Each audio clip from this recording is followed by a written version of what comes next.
everyone, welcome back to our channel Reaction on India.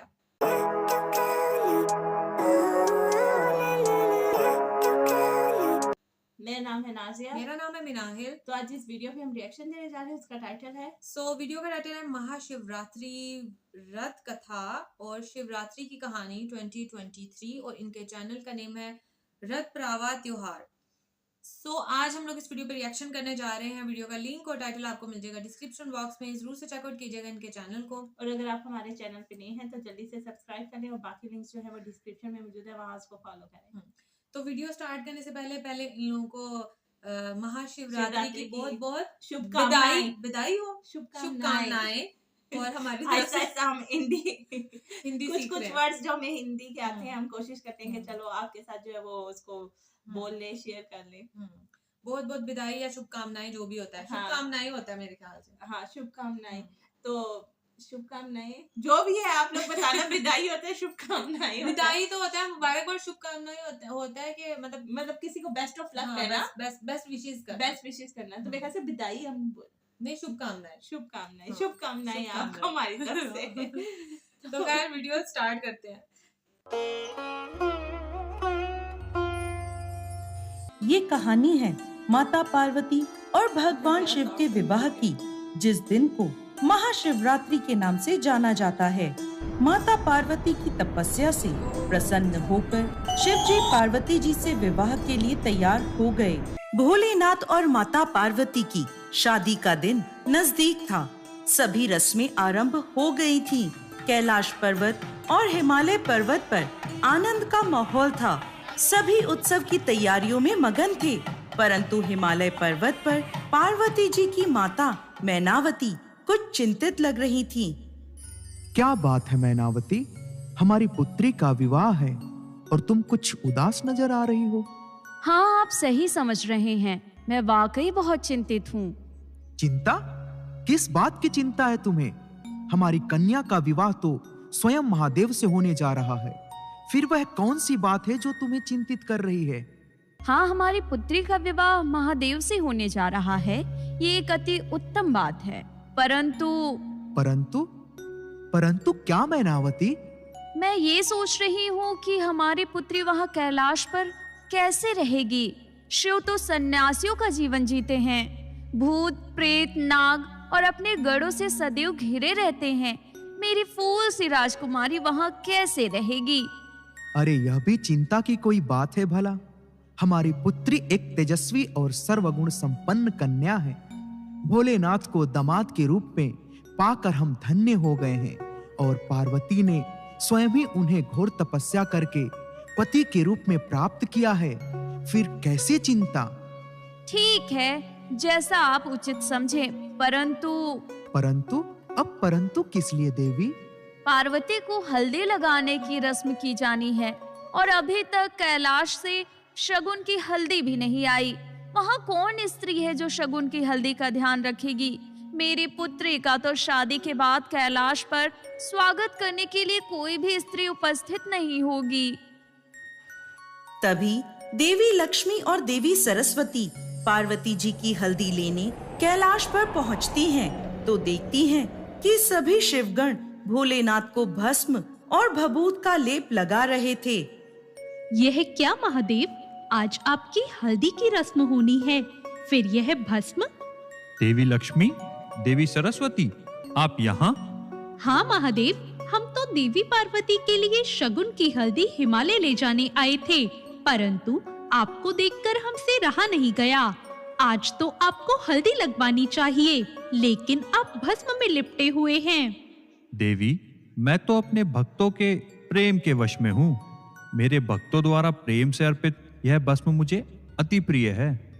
ठीक है महादेव, हम तो देवी पार्वती की हल्दी ले जाने आए हैं, तो अब हम चलते हैं। देवी पार्वती की हल्दी तैयार हो गई? हाँ देवी लक्ष्मी, हल्दी तैयार है। देवी पार्वती की हल्दी खूब सुगंधित और रंग देने वाली होनी चाहिए। जी माता। देवी लक्ष्मी और देवी सरस्वती पार्वती जी की हल्दी लेकर हिमालय पर्वत पर पहुंचती हैं। वहां चारों ओर आलीशान सजावट थी। ढोल नगाड़े, बाजे, मृदंग का मधुर संगीत दूर दूर तक गूंज रहा था। अरे देवी लक्ष्मी, देवी सरस्वती, आप? हम देवी पार्वती की हल्दी की रस्म के लिए कैलाश पर्वत से उनके लिए हल्दी का उपटन लेकर आए हैं। यह है पार्वती की हल्दी, महादेव की ओर से, स्वीकार कीजिए। पार्वती जी की सखियां जया और विजया खूब गीत संगीत कर रही थीं। लक्ष्मी जी और सरस्वती जी फिर देवी पार्वती को हल्दी का लेप लगाती हैं। देवी पार्वती, आपकी कठिन तपस्या का फल अब आपको प्राप्त होने जा रहा है। कल महाशिवरात्रि के शुभ अवसर पर आपका भोलेनाथ के साथ विवाह संपन्न होगा और हम कैलाश पर आपके स्वागत के लिए उपस्थित रहेंगे। मेरी पुत्री को किसी की नजर न लग जाए। मेरा आशीर्वाद सदैव तुम्हारे साथ है। तुम महादेव के साथ हमेशा खुश रहो और ये जगत तुम्हें और महादेव को माता और पिता के रूप में पूजता रहे। सारे कैलाश पर धूम मची हुई है क्योंकि आज भगवान शिव की बारात निकलने वाली है। भगवान शिव के गणों, भूत प्रेतों और नागों ने भगवान शिव का भभूत से श्रृंगार किया। फिर शिव नंदी पर बैठे और बारात रवाना हुई। भगवान शिव की बारात में ब्रह्मा जी, विष्णु जी, सभी देवता, नारद मुनि, भूत प्रेत और शिवगण उपस्थित हुए। सभी नाचते गाते राजा हिमवान के द्वार पर बारात लेकर पहुँचे। द्वार पर पार्वती जी की बहनें, सहेलियां, उनकी माता मैनावती और पिता हिमवान बारात के स्वागत के लिए खड़े थे। इतनी भयानक बारात और शिव का वो रूप देख माता मैनावती बेहोश हो गईं। नहीं नहीं, ये विवाह नहीं हो सकता। मैं अपनी बेटी को ऐसी जगह नहीं भेज सकती जहाँ भूतों का डेरा हो। ये कैसा दूल्हा है? ये कैसे बाराती हैं? इतने भयानक। माँ, आपने शिव का एक ही रूप देखा है, लेकिन शिव के अनेकों रूप हैं। शिव बाहर से जैसे भी हों, अंदर से बहुत सुंदर हैं। मैं कुछ नहीं जानती। ये विवाह नहीं हो सकता। पिताजी, मैं माँ की दुविधा समझ सकती हूँ। मैं जानती हूँ मेरे महादेव कैसे हैं। मैं एक बार उनसे बात करना चाहती हूँ, अगर आप अनुमति दे दे तो। ठीक है बेटा। पिता की आज्ञा को मानकर देवी पार्वती शिव जी से मिलने के लिए जाती हैं। हे प्रभु, ये कैसी लीला है आपकी? लीला? कैसी लीला प्रिय? आप सब जानते हुए भी नादान बन रहे हैं। आपका ये रूप देख मेरी माँ डर गई हैं और अब वो शादी के लिए मना कर रही हैं। पार्वती, यह रूप डरावना नहीं है। मैं जो हूँ वही दिखा रहा हूँ। तुमने मुझे इसी रूप में पसंद किया था। ये संसार मुझे इसी रूप में देखता है। सब मुझे इसी रूप में पसंद करते हैं। तो यह रूप भयानक और डरावना कैसे हुआ? प्रभु, मैं जानती हूँ आपका वास्तविक रूप यही है, परंतु विवाह के कुछ नियम होते हैं और वो मेरी माँ हैं। हर माँ यही चाहती है कि उनकी पुत्री का विवाह अच्छे से हो और उसे एक अच्छा सुंदर पति मिले। सुंदरता की पराकाष्ठा यह शरीर नहीं है, बल्कि ये मन है पार्वती। सुंदरता मन में होती है। यह शरीर तो नश्वर है। माता पिता, तनिक भी चिंता ना होइए। हम महादेव को तैयार करेंगे। हम महादेव को इतना सुंदर बनाएंगे कि स्वयं चंद्रमा भी इनके आगे व्यर्थ लगेगा। भोलेनाथ और देवी पार्वती की आज्ञा लेकर सभी देवता भगवान शिव को संवारने लग जाते हैं। उन्हें दूध और चंदन से नहलाया जाता है। उनको महंगे महंगे आभूषण व सोने चांदी की मालाएं पहनाई जाती हैं। सभी देवता भगवान शिव को सजाकर मंडप की ओर ले आते हैं, जहां पार्वती जी, माता मैनावती, हिमवान, पंडित, ऋषि, ब्राह्मण, विष्णु और सभी देव शिव गणों के साथ उनकी राह देख रहे होते हैं। भोलेनाथ का ये अद्भुत रूप देखकर सभी मोहित हो उठते हैं। किसी ने भी भोलेनाथ को इतने दिव्य रूप में पहले कभी नहीं देखा था। ऐसा लग रहा था मानो सारे संसार की सुंदरता शिव के शीश पर आ बैठी हो। फिर सभी साथ में बैठकर विवाह के कार्यक्रम संपन्न करते हैं। हिमालय पर राजकुमारी पार्वती की शादी हो रही थी, इसलिए विवाह समारोह से पहले एक अहम रस्म होनी बाकी थी। वर वधू दोनों की वंशावली घोषित की जानी थी। एक राजा के लिए उसकी वंशावली सबसे अहम होती है, जो उसके जीवन का गौरव होती है। तो पार्वती जी की वंशावली का खूब बखान धूमधाम से किया गया। आखिरकार जब उन्होंने अपने वंश के गौरव का बखान खत्म किया, तो वो उस ओर मुड़े जिधर शिव जी बैठे थे, लेकिन भगवान शिव और उनके सभी साथी मौन थे। अरे ये कैसा वर है, इसके तरफ से कोई नहीं है जो इसके वंश का बखान करे, जो इसके वंश के बारे में बोले। अरे कोई तो बोलो, कोई तो बताए इस वर की वंशावली। क्या वर का कोई परिवार नहीं है? कोई नहीं जानता वर के परिवार के बारे में? क्या एक इतने बड़े राजा की पुत्री एक ऐसे घर में जाएगी जिसकी कोई वंशावली नहीं है? लोगों के ये प्रश्न सुनकर राजा हिमवान चिंतित हो जाते हैं। भगवान शिव भी यहाँ मौन बैठे रहते हैं। तभी ये सारे प्रश्न सुन नारद मुनि खड़े होते हैं और कहते हैं, स्वामी, वर के माता पिता नहीं हैं। क्या आप यह कहना चाहते हैं कि यह अपने माता पिता के बारे में नहीं जानता? नहीं, इनके माता पिता ही नहीं हैं। इनकी कोई विरासत नहीं है, इनका कोई गोत्र नहीं है, इनके पास कुछ नहीं है, इनके पास अपने खुद के अलावा कुछ नहीं है। स्वामी, ऐसा कैसे हो सकता है कि किसी के माता पिता नहीं हैं? यह तो असंभव है। यह स्वयंभू हैं। इन्होंने खुद की रचना की है। इनके ना तो पिता हैं, न माता। इनका ना कोई वंश है, ना ही परिवार। यह किसी परंपरा से ताल्लुक नहीं रखते और ना ही इनके पास कोई राज्य है। इनका ना तो कोई गोत्र है और ना कोई नक्षत्र।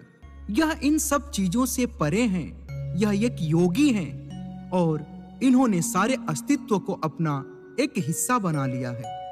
इनके लिए सिर्फ एक वंश है, ध्वनि। शून्य प्रकृति जब अस्तित्व में आई तो अस्तित्व में आने वाली पहली चीज थी ध्वनि। इनकी पहली अभिव्यक्ति एक ध्वनि के रूप में है। ये सबसे पहले एक ध्वनि के रूप में प्रकट हुए। उसके पहले ये कुछ नहीं थे। नारद मुनि का ये जवाब सुनकर सभी मौन रह गए और अचंभित होकर खड़े हो गए। राजा हिमवान को भी उनके प्रश्नों के उत्तर मिल गए थे और वो भी संतुष्ट हो गए। फिर विवाह आरंभ हुआ और ब्रह्मा जी ने शिव जी और पार्वती जी का विवाह संपन्न करवाया। तब से आज तक इस दिन को महाशिवरात्रि के रूप में जाना जाता है। तो खैर वीडियो हमने वॉच की और इससे पहले मुझे सीरियसली नहीं पता था कि महाशिवरात्रि क्या होता है।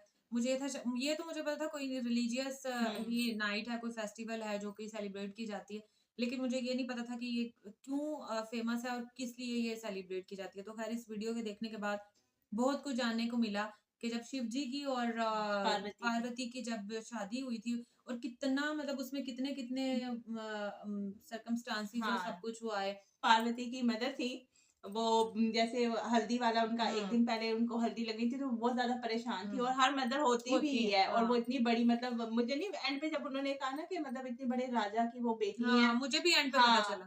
तो जाहिर बात है फिर कोई भी माँ होता नहीं, है जिस तरह उन्होंने जेवर वगैरह पहने हुए थे और सर पे वो क्राउन सा था, मुझे लग कुछ रहा था मुझे, लेकिन मुझे था शायद वो शादी के लिए तैयार हुई नहीं है, लेकिन वो एंड पे पता चला कि वो तो राजा की हुई है।